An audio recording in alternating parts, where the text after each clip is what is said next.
Save किया था ना? मैं सिर्फ इसलिए गया था क्योंकि उसने मुझे कॉल किया, that's it. But listen तो.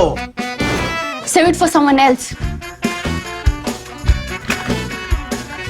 जिंदगी में सेव करना जरूरी है, मगर जब बात पैसों की हो, सिर्फ सेविंग से काम नहीं चलेगा। इक्विटी म्यूचुअल फंड्स में इन्वेस्ट कीजिए और अपने सेविंग्स को आगे बढ़ने का मौका दीजिए। Mutual fund investments are subject to market risks. Read all scheme-related documents carefully. Before we begin, I'd like to make an appeal to you. For those who haven't already, I request you to take ThePrint's YouTube membership, which costs just 159 rupees per month. Click on the join button to enjoy exclusive member benefits, including loyalty badges, priority responses, and member-only video. We are now also extending newsletters to our YouTube members. And for this, I request you to write to us with your full name and email address at members@theprint.in. That's members@theprint.in, and we'll get back to you.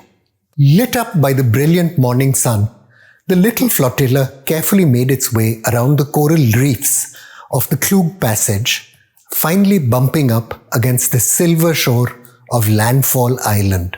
The men on the boats began unloading cases of weapons purchased from arms traffickers in Thailand to equip their new training base in the northern Andaman.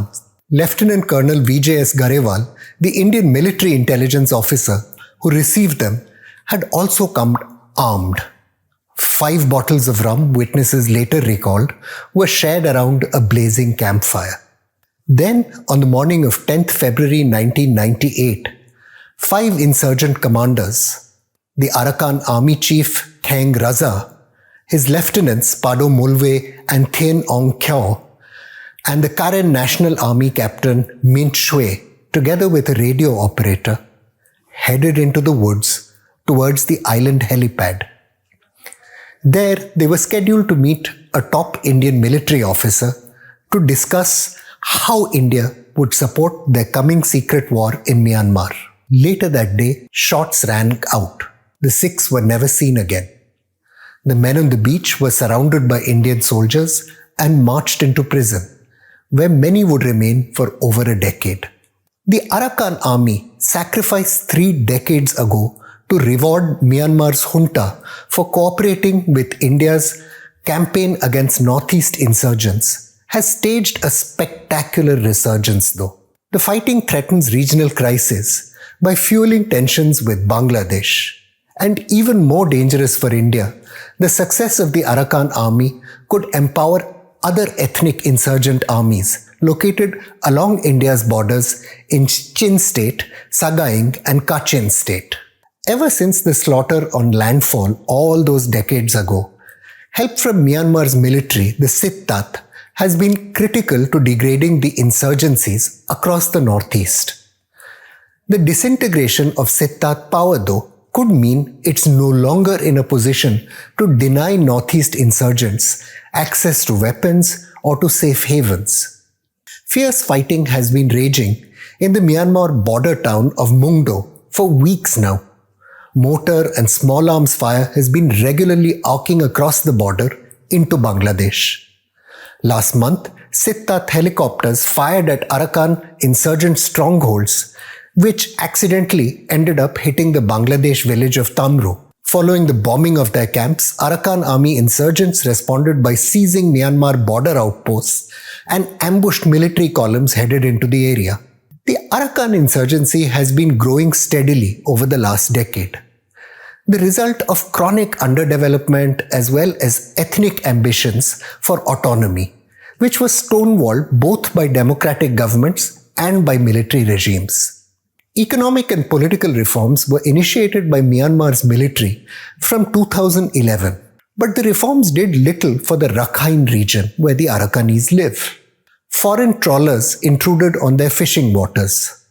And even though massive investments were made by China, notably at a free trade zone, impoverished local Arakanis were still forced to seek work as laborers in Yangon or in Kachin State's jade mines.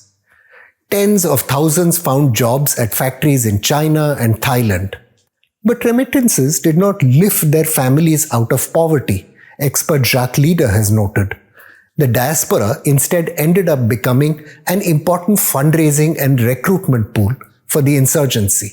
Ahead of elections in 2015, the Sittat signed a peace deal with major ethnic insurgent groups. Euphoria swept the backers of the peace process in the West.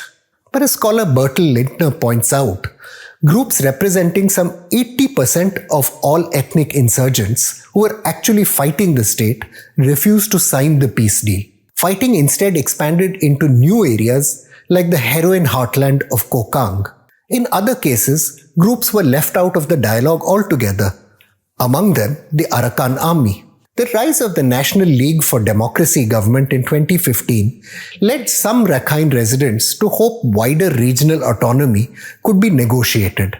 The NLD government, however, proved just as resistant to ethnic claims as its military predecessor. Foreign Minister and de facto head of government Aung San Suu Kyi praised Sittat soldiers fighting the Arakan Army, arguing the insurgents were hindering the country's democratization. Following the Rohingya crisis in 2016-2017, the military sought rapprochement with the Arakan Army. It hoped the mainly Buddhist cadre of the Arakan Army would help crush jihadist groups. The ethnic nationalist Arakan Army, though, saw through the game and ensured the protection of Rohingya in areas under its control. As the military busied itself with ethnic cleansing, the Arakan Army expanded its reach, dismantling the central government's regional power through a campaign of intimidation and even assassination. Local administrators resigned en masse and were replaced by Arakan Army officials. The military finally engaged the Arakan Army in a ceasefire in late 2020, winning them some months of peace after the coup. From late last year, though, the military moved in to rein in the Arakan Army's de facto independence, fearing that its growing power would fuel other ethnic insurgencies. Earlier this summer, the military bombed an Arakan Army base in the southeastern Kayin state, which was controlled by the Karen National Union. Fighting has raged ever since across Rakhine and adjoining Paletwa in Chin state. Like it did on Landfall Island, New Delhi knows it needs to back the winner. But knowing who the winner is going to be isn't that easy.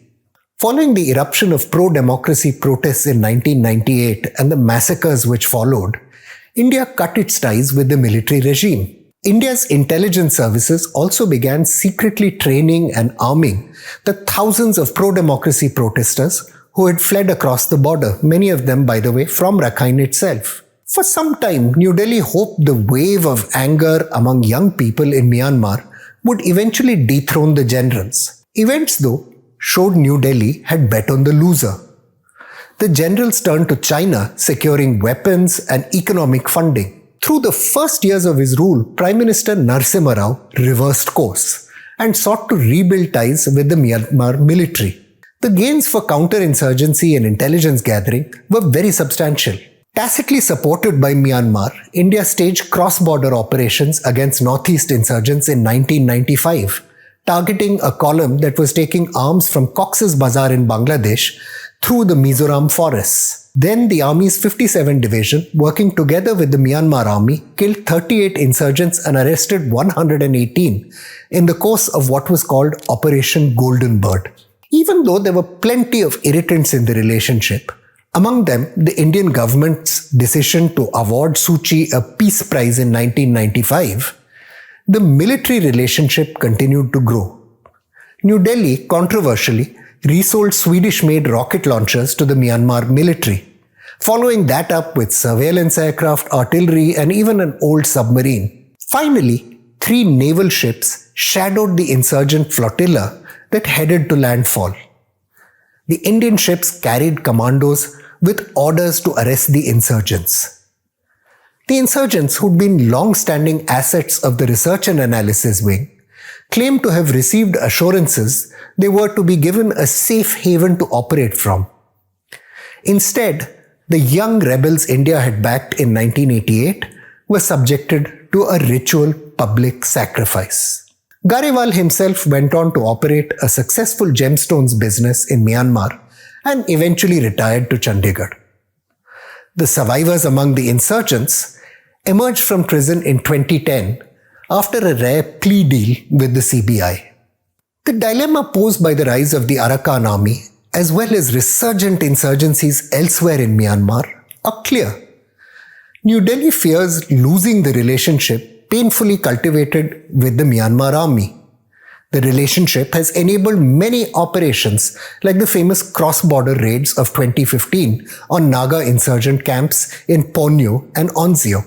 Myanmar troops have also dismantled camps run by Naga and Manipuri insurgents and steadily eroded their ability to traffic weapons from suppliers in Thailand and southern China.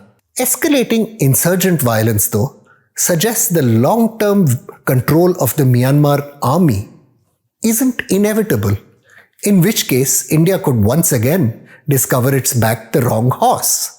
Northeast insurgent groups might, for example, find shelter in the emerging semi-independent regions carved out by Myanmar's ethnic armies. Failed ceasefires with ethnic groups have long been a part of the fabric of Myanmar's dysfunctional political life. Efforts made in 1958, 1963, 1980 and through the 1990s all fell apart because successive regimes were unwilling to share power with regional ethnicities. Each failure ended up accelerating the country's descent into anarchy, with insurgent groups enriching themselves through drug running and extortion. India needs to push the pace of its long-stalled negotiations with insurgent groups in the northeast, or risk the prospect that the hard-won peace in the region is undermined as anarchy marches ahead in Myanmar. I'm Praveen Swami and I'm National Security Editor of ThePrint. Thank you for listening to Security Code.